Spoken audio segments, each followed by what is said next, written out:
Halo guys, selamat datang di channel Mr. Villain 88. Nanggang gua Reses host kalian. Di video kali ini gua akan membawakan Villain Racing update untuk edisi 14 September 2021 yang tentunya akan memberikan kalian update-update terbaru mengenai dunia pro wrestling. Dan untuk di video kali ini gua sudah memiliki beberapa berita yang menarik untuk kalian ikuti. Dimana berita yang pertama ini adalah mengenai kabar Samoa Joe yang melepaskan gelar NXT Champion ya. Lalu kedua ini gua sudah memiliki beberapa notes dari AEW mengenai tempat pelaksanaan daripada Full Gear dan juga debut daripada Bray Wyatt untuk kembali ke dunia pro wrestling. Dan yang terakhir nih gua sudah memiliki hasil daripada pay-per-view dari Ring of Honor, yaitu adalah Death Before Dishonor. So, biar tidak panjang lebar lagi, kita masuk saja ke berita yang pertama, yang dimana gua akan memulainya dengan berita mengenai Samoa Joe yang sebagaimana disampaikan oleh Samoa Joe ya melalui postingan video dari akun Twitter yang di hari Minggu kemarin, bahwa Samoa Joe ini pun baru saja melepaskan title NXT Championship-nya karena dia sedang mengalami cedera yang belum bisa diberitahukan. Yang dimana sebagaimana yang disampaikan oleh Samoa Joe dalam video tersebut ya, bahwa tim medis daripada WWE mengatakan bahwa dia tidak bisa bertanding karena mengalami cedera yang membuat dia ini pun harus absen hingga waktu yang belum ditentukan. Dan atas hal tersebut begitu ya, maka Samoa Joe ini pun memutuskan untuk menanggalkan title NXT Champions ya. Dan dia pun berkata ya, karena NXT ini pun akan memulai era barunya, yang dimana seperti kita ketahui bahwa di hari Selasa nanti NXT ini pun akan memulai dengan NXT yang baru saja di rebranding itu gitu ya. Dan dengan alasan tersebut ya, bahwa NXT pun berhak mendapatkan champion yang sebagai fighting champion. Dan atas hal tersebut pun maka dia pun memutuskan untuk menanggalkan title tersebut begitu guys ya. Dan dia pun memberikan selamat bagi siapapun yang memenangkan title NXT Championship berikutnya. Dan dia pun berkata bahwa selanjutnya dia pun akan mengejar title tersebut apabila dia pun kembali ke NXT gitu guys ya. Dan untuk masa depan daripada title ini sendiri pun dipastikan akan ada pengumuman ya terkait daripada NXT Championship di hari Selasa nanti begitu ya.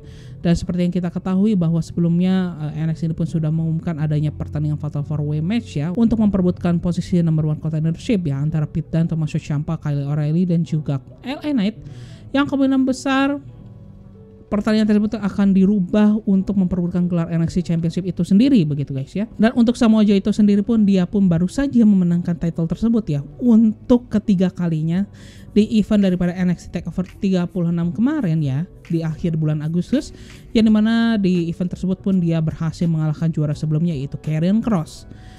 Dan kemenangan dirinya atas Karrion Kross itu merupakan pertandingan dia pertama ya di NXT atau di WWE sejak dia absen selama 1,5 tahun lamanya begitu guys ya. Yang dimana sebelum dia bertanding menghadapi Karrion Kross, pertandingan terakhir yang dia alami itu adalah di bulan Februari tahun 2020, yang dimana sejak dia menjalani pertandingan tersebut dia pun harus absen ya karena dia pun mengalami cedera yang berkaitan dengan concussion ya, atau mengalami gegar otak begitu guys ya. Dan kita hanya bisa berharap bahwa Samoa Joe ini pun bisa pulih secepat mungkin, dan kita pun berharap bahwa cedera yang sekarang dia alami ini pun tidak berdampak serius ya kepada karir daripada Samoa Joe di masa yang akan datang. Karena apabila kita melihat track record daripada Samoa Joe dengan cedera begitu ya, akhir-akhir ini cedera yang dialami Samoa Joe ini pun bisa dibilang tidak bersahabat ya dengan keberlangsungan daripada karir Samoa Joe gitu kan. Dan kita pun berlanjut lagi ya dengan berita yang selanjutnya, yang dimana ini pun gua sudah memiliki beberapa notes ya untuk WWE sebagaimana yang disampaikan oleh Dave Meltzer ya dalam Wrestling Observer Newsletter minggu ini, yang dimana dia ini pun memiliki beberapa notes untuk WWE, terutama terkait dengan kontrak daripada Sami Zayn di WWE, lalu juga mengenai pendatang baru daripada WWE yaitu Gable Stevenson yang merupakan pemenang medali emas di Olimpiade Tokyo kemarin ya untuk cabang olahraga gulat gitu guys. Di mana sebagaimana yang disampaikan oleh Dave Meltzer ya, kita pun sudah mengetahui ya bahwa rival abadi daripada Sami Zayn yaitu Kevin Owens akan habis masa kontraknya bersama WWE itu di akhir bulan Januari tahun depan ya. Sedangkan untuk Sami Zayn ya, sang rival abadi ini pun akan habis kontraknya bersama WWE itu di akhir tahun ini. Namun Dave Meltzer pun tidak bisa menyebutkan tanggal spesifik kapan Sami Zayn ini pun akan berakhir ya kontraknya bersama WWE gitu guys ya. Dan selain itu pun ya, di minggu kemarin kita pun baru saja mengetahui ya bahwa pemenang medali emas untuk cabang olahraga gulat di Olimpiade Tokyo kemarin yaitu Gable Steveson ini pun baru saja menandatangani kontrak ya untuk bergabung bersama WWE ya.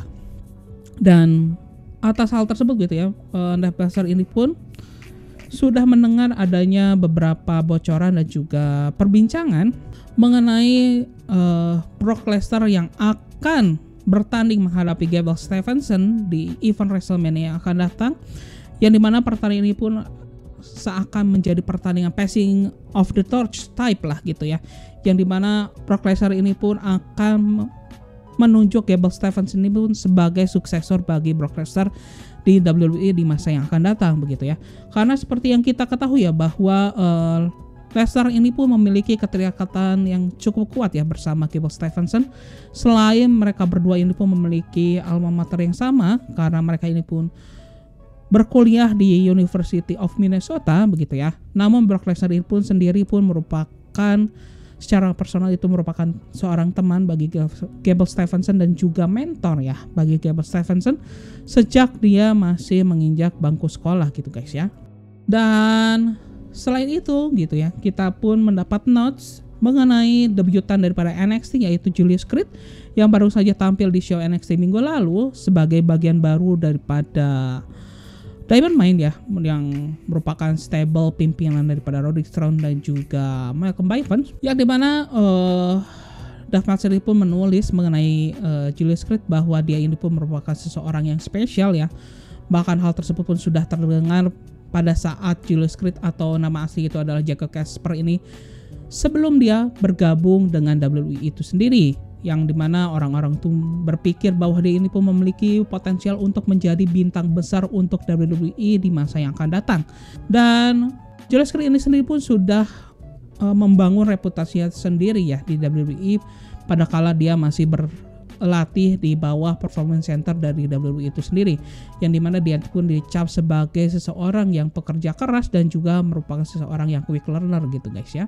Dan kita pun berlanjut lagi ya, ini pun masih dari Dave Meltzer ya dalam Wrestling Observer newsletternya, yang dimana kali ini dia pun sudah memiliki beberapa notes untuk AEW ya, terutama mengenai kemungkinan untuk lokasi daripada Full Gear nanti, lalu juga mengenai pendapatan daripada AEW All Out kemarin, dan juga terkait penampilan daripada Bray Wyatt ya sejak dia dipecat oleh WWE di bulan Juli lalu ya guys ya. Dan Dave Meltzer pun mengatakan ya, kemungkinan besar yang akan menjadi lokasi penyelenggaraan daripada AEW Full Gear di bulan November nanti itu adalah kota Minneapolis atau St. Paul di Minnesota.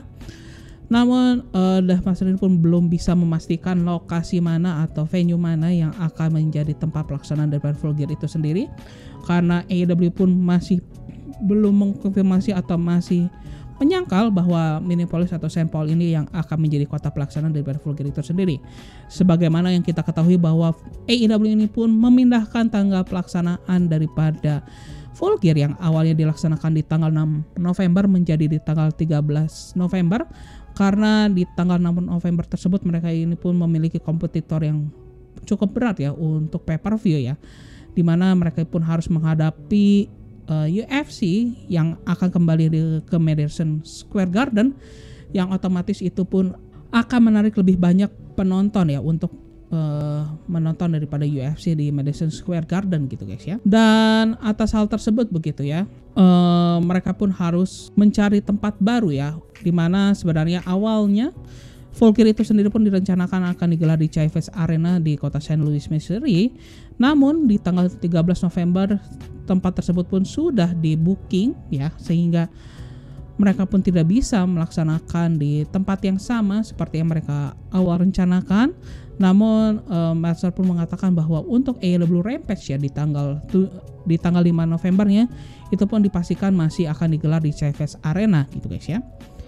Dan mengenai hal tersebut ya, karena adanya pengunduran daripada Full Gear itu sendiri, ini pun terkait mengenai Jon Moxley, ini pun akan ditarik dari keterlibatan dia di event daripada New Japan Battle of Valley yang akan dilaksanakan di San Jose, California, yang kebetulan event tersebut pun akan dilaksanakan di tanggal yang sama dengan event Full Gear itu sendiri gitu guys ya.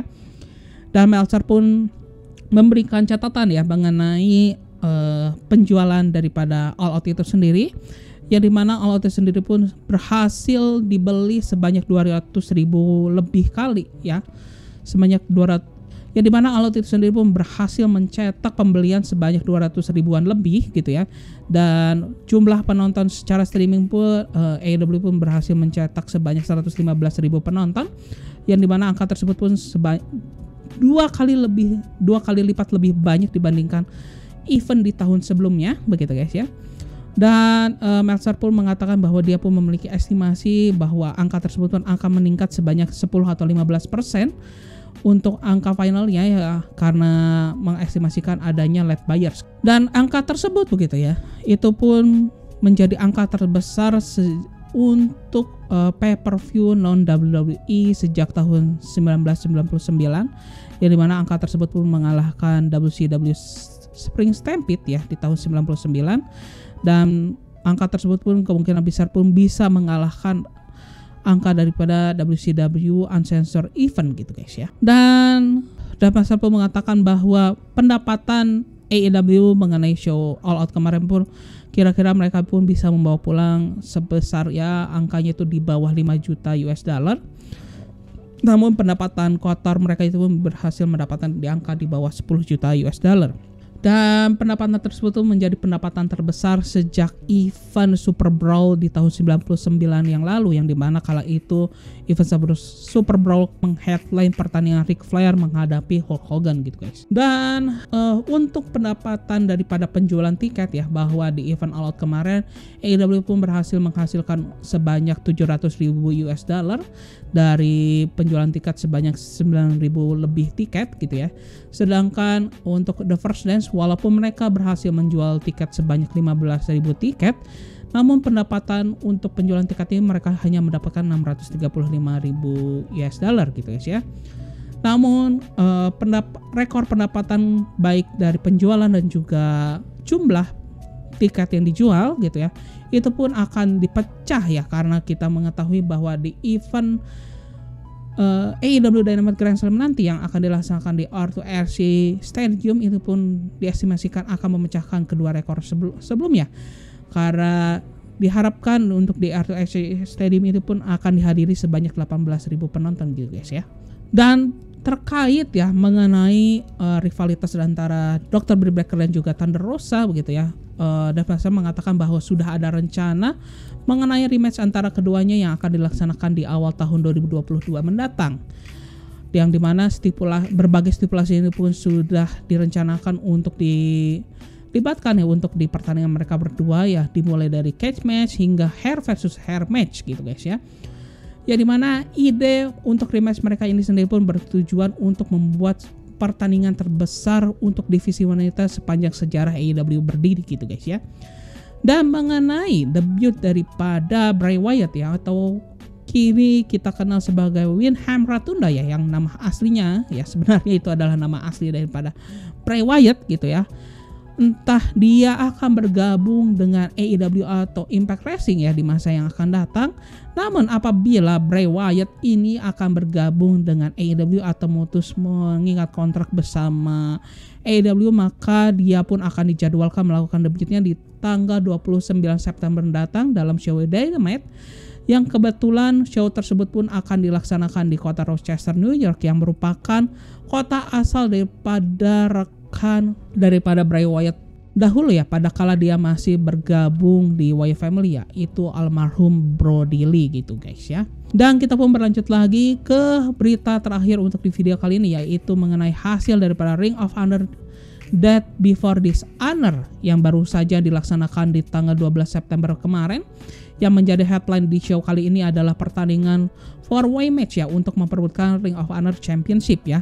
Yang dimana show kali ini pun dibuka dengan pertandingan 16-man Honor Rumble yang merupakan Battle Royale yang diikuti oleh 16 orang penggulat, yang dimana pertandingan tersebut pun berhasil dimenangkan oleh Alex Zayne yang merupakan pendatang baru untuk Ring of Honor ya. Yang sebenarnya Alex Zayne ini sendiri pun dikenal sebagai Ari Sterling ya sebelumnya pada kala dia masih bergabung dengan WWE ya, dimana dia pun melakukan penampilan di WWE itu di show 205 Live ya guys ya. Dan kita mau berlanjut lagi, ada pertandingan kedua yaitu adalah pertandingan Dalton Castle yang berhasil mengalahkan Eli Isom. Lalu selanjutnya pun ada pertandingan yang mempertemukan dua mantan penggulat NXT yaitu ada Tyler Rush yang atau dikenal sebelumnya itu Tyler Rush ya, menghadapi Jack Atlas yang dimana di pertandingan tersebut Tyler Rush ini pun berhasil mengalahkan Jack Atlas ya. Lalu selanjutnya ini pun ada pertandingan 6-man tag team match ya, di mana Violence Unlimited yang diwakili oleh Tony Deppen, Homicide dan juga Chris Dickinson ini pun berhasil mengalahkan tim daripada LSG, John Walters dan juga Lee Moriarty.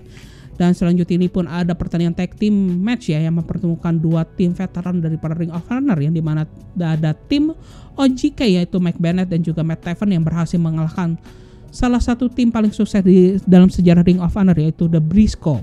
Lalu selanjutnya ini pun ada pertandingan title match untuk memperebutkan gelar Ring of Honor Pure Championship, yang dimana Josh Wood berhasil mengalahkan sang juara bertahan yaitu Jonathan Gresham, dan kemenangan ini pun menjadi title belt pertama ya bagi Josh Wood sejak dia bergabung bersama Ring of Honor sejak tahun 2016 gitu guys ya.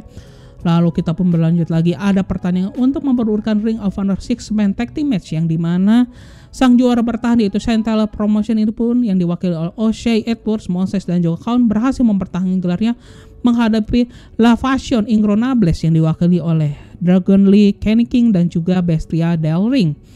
Dan kita pun berlanjut lagi, ada pertandingan yang menentukan pemegang title pertama untuk gelar Ring of Honor Women World Champion yang mempertemukan finalis daripada One of Honor Tournament ya, antara Roxy menghadapi Miranda Alice, yang dimana Roxy ini pun berhasil keluar sebagai pemenangnya dan menjadi wanita pertama pemegang gelar Ring of Honor Women World Champion gitu guys ya. Dan tentunya kita pun berlanjut lagi ke main event daripada show Ring of Honor Death Before Dishonor, yaitu adalah pertandingan 4-way match yang dimana sang juara bertahan yaitu Bandido berhasil mengalahkan 3 lawan sekaligus yaitu EC3, Dominic Flamita dan juga Brody King untuk mempertahankan gelarnya sebagai Ring of Honor World Championship. Dan hasil daripada Ring of Honor Death Before Dishonor pun menjadi berita terakhir di video kali ini.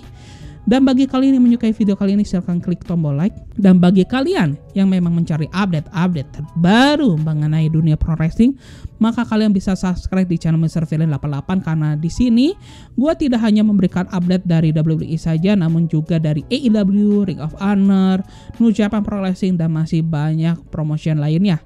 Dan akhir kata gue Reza sebagai host kalian, izin pamit ya guys ya, bye bye.